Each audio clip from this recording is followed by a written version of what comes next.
Hi, good morning. My name is Jason Coyle, Operations Section Chief for Southwest Area Team 1.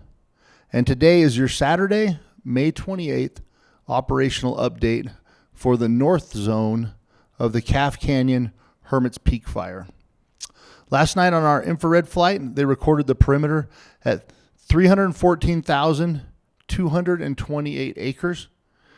This about 1,000 acres of growth over the previous night's flight. And all of that growth occurred in the south zone.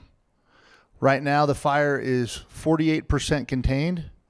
There's 2,950 people assigned to the incident, and it is day 53 of the combined incident.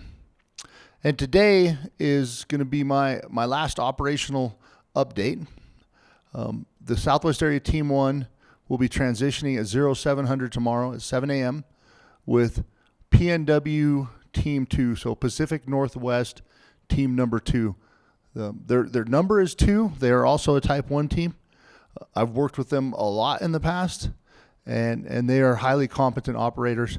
And although stylistically we all have our different approaches, I'm certain that they're going to come in here and continue to place the same amount of effort into the priorities that we have, and that they will continue being successful as much as Mother Nature allows, which each one of us is dependent upon in this world. So before I get into the content of the operational briefing, I just wanted to take a moment to say thank you to the rest of the incident management team.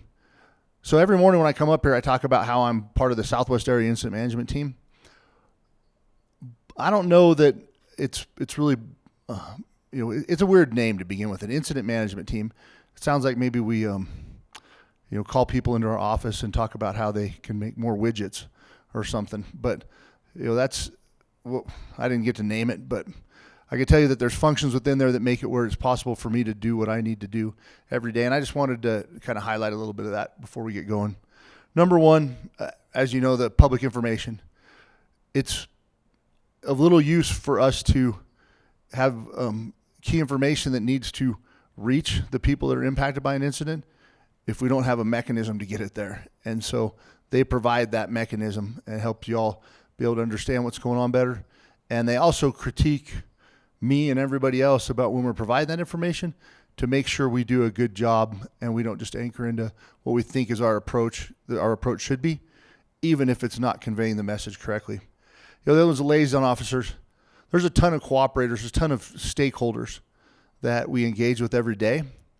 And those liaison officers make sure that those stakeholders' interests are communicated in, so they communicate into the team, into our planning cycle, so we can make sure that they're addressed. It could be, hey, just so you know, that power line is the only power line that feeds Penasco and Picarise, for example. Or it could be that, hey, the Chamber of Commerce is giving a heads up that there's going to be 20,000 bikers in town. Whatever. But it's important that we get that information because we need to incorporate it into our plan. Safety officers. We have safety officers that look at the high-level risks and then making sure that the food that the caterers serve to the firefighters on the ground is appropriately refrigerated, and whether it's the high-level risks or the making sure that the food doesn't make you sick, it's important. Our logistics, everything that is done to provide us with a place to stay, the vehicles to move it around, the equipment we need, is logistics. I think it was Patton that said that, maybe it wasn't Patton, but that amateurs talk about tactics and professionals talk about logistics. And it's true. Without logistical support for our communications net, everything else that it takes to be able to operate, we can't operate. The other thing is plans, maps behind me, making sure that all the information is captured and communicated in an effective way through our planning cycle. We run a 24-hour planning cycle. And so that means that there's a certain group of people that are actually, their whole world is based on the next operational period. And the resource unit leaders that help us make sure that we're tracking all of the resources, that we're ordering things in time to replace it when people time out, all that kind of stuff. The maps being built, the briefings being run properly. That's our planning section that does it. And then our finance. The finance section, whether it's writing a contract so we can get a piece of equipment out on the line more quickly, making sure the firefighters get paid, or the myriad of other things that they take care of every day. It's critical for us that we have that finance section. And finally, well, not finally, but my fellow operations chiefs. So I take care of strategic operations. I am only able to focus the effort I need to be successful in that role because of the fact that there's a planning ops that takes care of the 24 to 72 hour look to make sure that the right resource is going out there, and that there's a field operations that is managing the day-to-day actions that ensure that our tactical successes align with our strategic intent.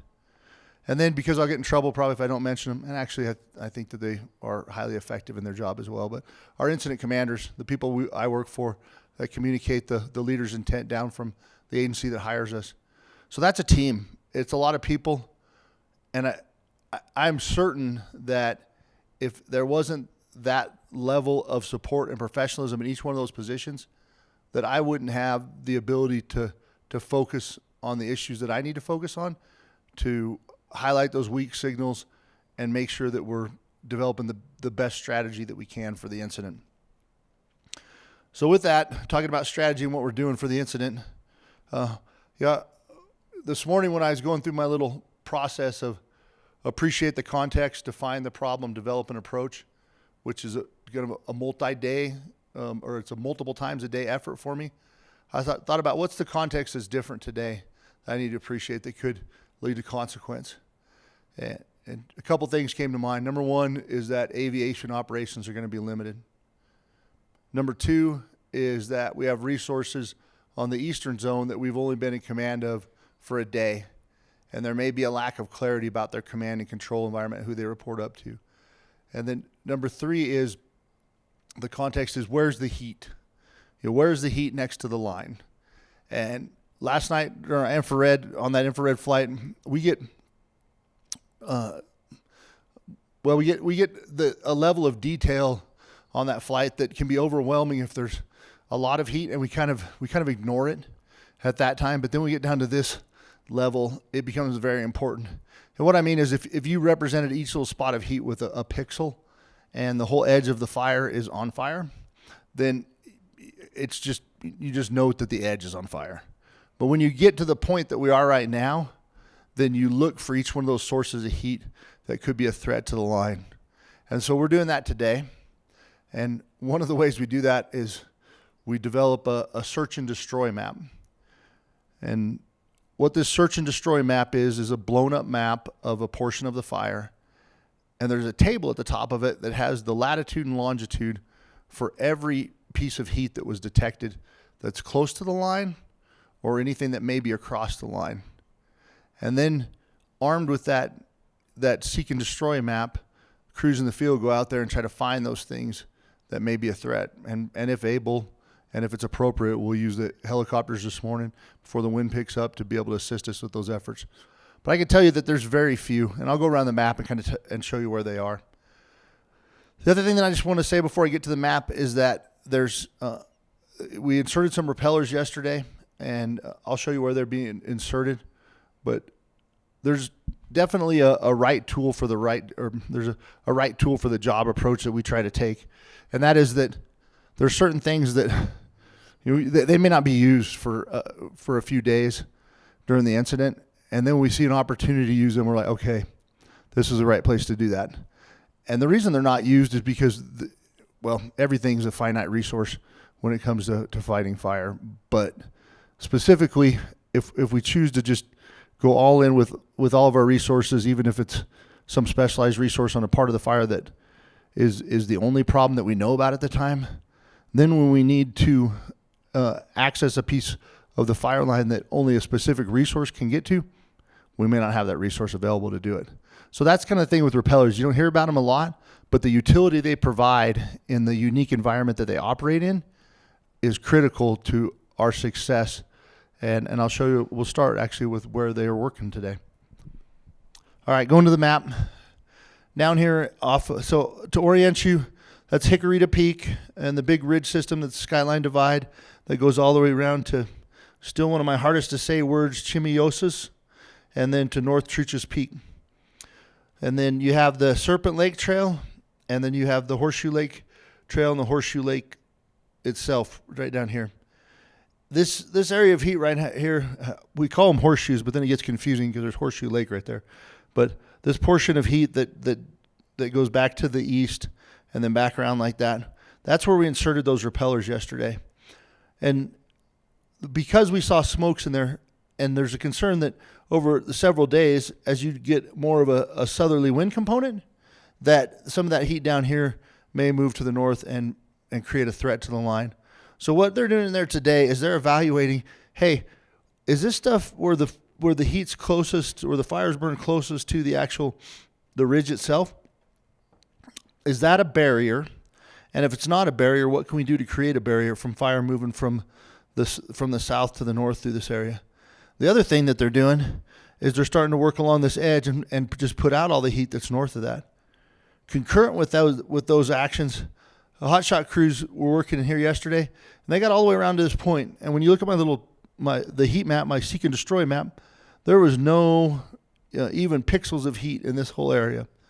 And they're going to continue pushing down here along this line today, working this edge and going to pick it up. Crews are going to be in and around the thumbprint again today, doing the same work. And they're also going to be looking at these few spots that ended up popping up over here during the initial ember wash.